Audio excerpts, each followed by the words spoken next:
Le mythe du soleil rayonne dans tout le jardin, mais il est particulièrement présent sur l'axe central. Les 4 saisons, les 4 continents, les 4 tempéraments de l'homme, l'astre qui éclaire le monde engendre une cosmogonie.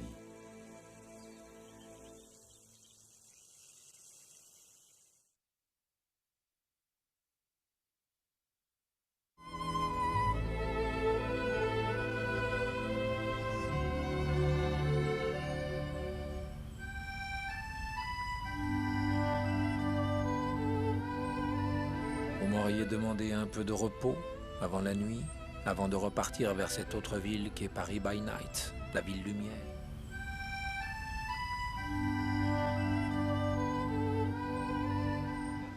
Il y aurait eu quelques silences, une émotion discrète, et déjà les souvenirs d'une journée à Paris.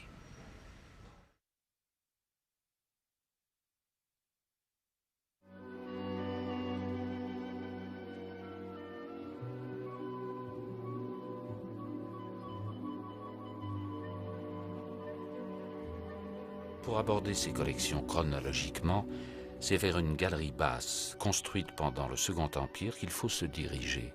L'art grec antique, dont l'histoire est représentée au Louvre sans discontinuité, apparaît d'abord de la manière la plus énigmatique, avec les étonnantes idoles des îles Cyclades, qui ont près de 5000 ans.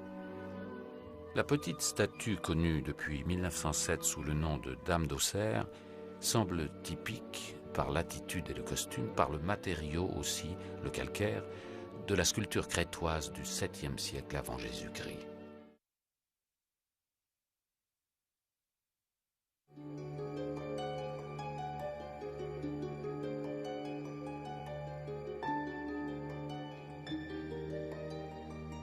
Autour de ce que l'on a appelé la Grande Guerre, surgit le besoin violent de se débarrasser de tout ce qui traîne. L'art, la beauté, l'harmonie, toutes ces vieilleries. Bien entendu, la Joconde est en première ligne.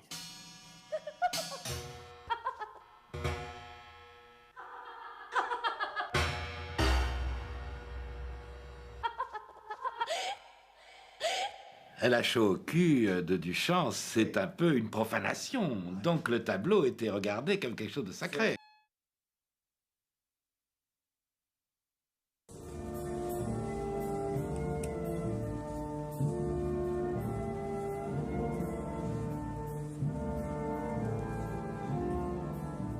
Pourquoi cette main qui cache le visage?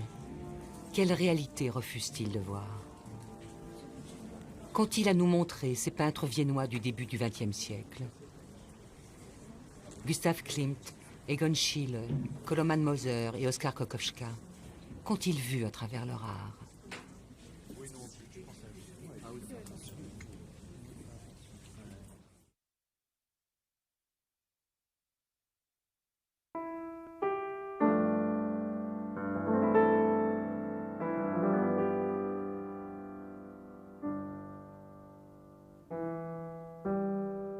Personne n'a jamais vu peindre Rebérol, sauf sa femme Papou, qui fut dans sa jeunesse modèle de Matisse.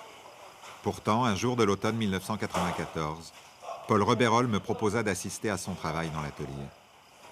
C'est alors que tout naturellement, nous décidâmes d'un commun accord que je le filmerais.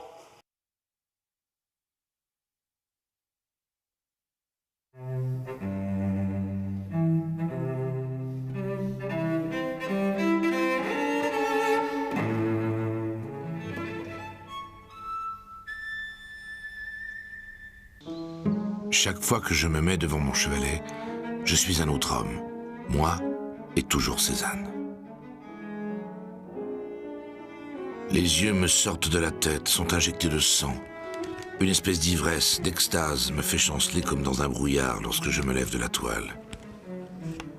Est-ce que je ne suis pas un peu fou? L'idée fixe de la peinture. Des fois, je me le demande.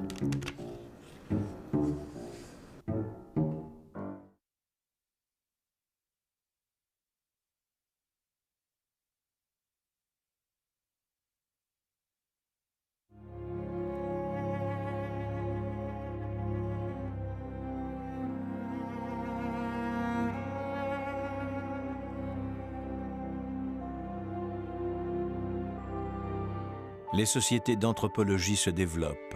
entraînant dans leur sillage de multiples compétences. Ethnologues, aventuriers, cinéastes partent à la rencontre de l'autre pour en saisir la réalité dans son cadre de vie.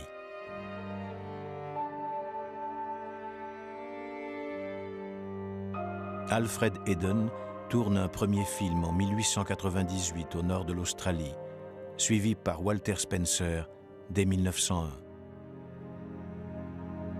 Et l'Autrichien Rudolf Pusch, pour le compte de l'Académie des sciences de Vienne, pose en 1907 sa caméra dans le désert africain.